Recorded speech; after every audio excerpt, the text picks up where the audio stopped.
সরবরাহের ঘাটতির কারণে বেশিরভাগ সবজির দাম আকাশ ছুঁয়েছিল। এখন সেই চড়া দাম কমতে শুরু করেছে। ৫০ থেকে ৮০ টাকার মধ্যেই মিলছে বেশিরভাগ সবজি। এছাড়া কাঁচামরিচের দামও কমেছে, কেজি এখন ১২০ থেকে ১৮০ টাকা।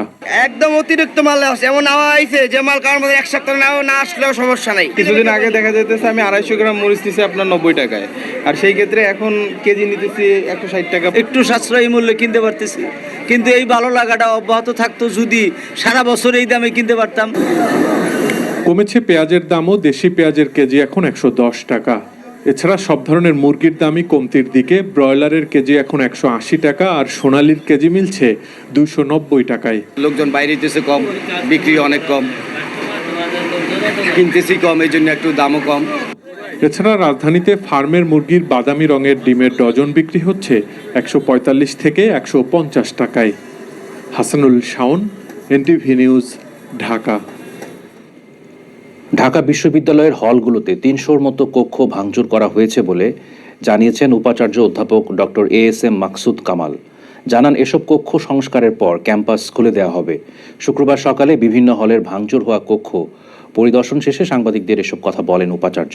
বিশ্ববিদ্যালয়ে ছাত্র রাজনীতি বন্ধ করা হবে না জানিয়ে উপাচার্য বলেন, ক্যাম্পাস খোলার পর শুধু নিয়মিত শিক্ষার্থীদের সিট বরাদ্দ দেওয়া হবে।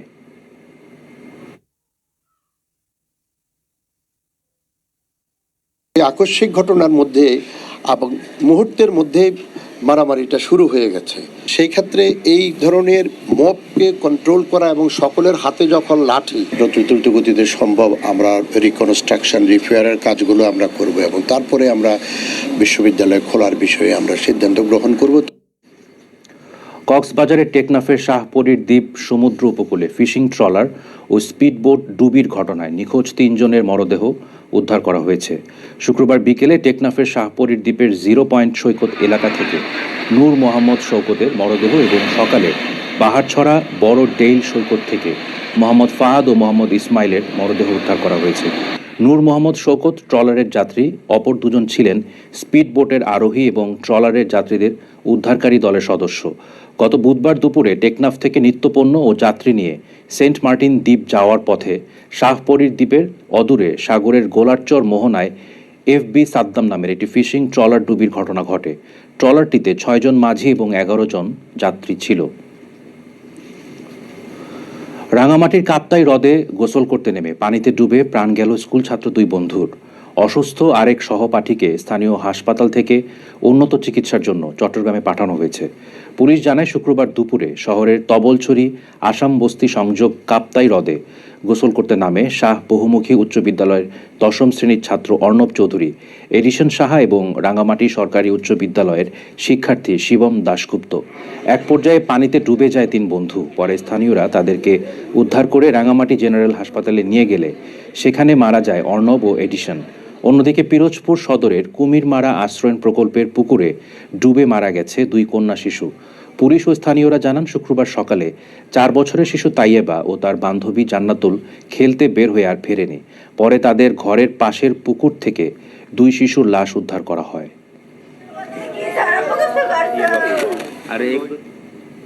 শিক্ষার্থীদের আন্দোলন ও কারফিউয়ের কারণে রাঙামাটিতে পর্যটন খাতে ব্যাপক ধস নেমেছে। এই অবস্থায় উদ্বিগ্ন ব্যবসায়ীরা। বর্ষায় মোহনীয় রূপে জেগে ওঠে রাঙামাটি। পাহাড়ে নবরূপ দেখতে প্রতি বছর সৌন্দর্য পিপাসুদের ভিড় দেখা যায় এই জেলায়। কিন্তু সিম্বল অফ রাঙামাটি খ্যাত ঝুলন্ত সেতু সহ এখানকার বিভিন্ন বিনোদন কেন্দ্রগুলোতে এখন শুনশান নীরবতা। পর্যটক শূন্য পর্যটন স্পটগুলো। অলস সময় আর হতাশা নিয়ে দিন পার করছেন পর্যটন সংশ্লিষ্টরা। ব্যাপক লোকসান গুনতে হচ্ছে তাদের। জেলার পর্যটন খাতে ইতিমধ্যে 4 কোটি টাকার বেশি ক্ষতির দাবি করেছেন Rangamati chamber of commerce and ইন্ডাস্ট্রিজের সভাপতি।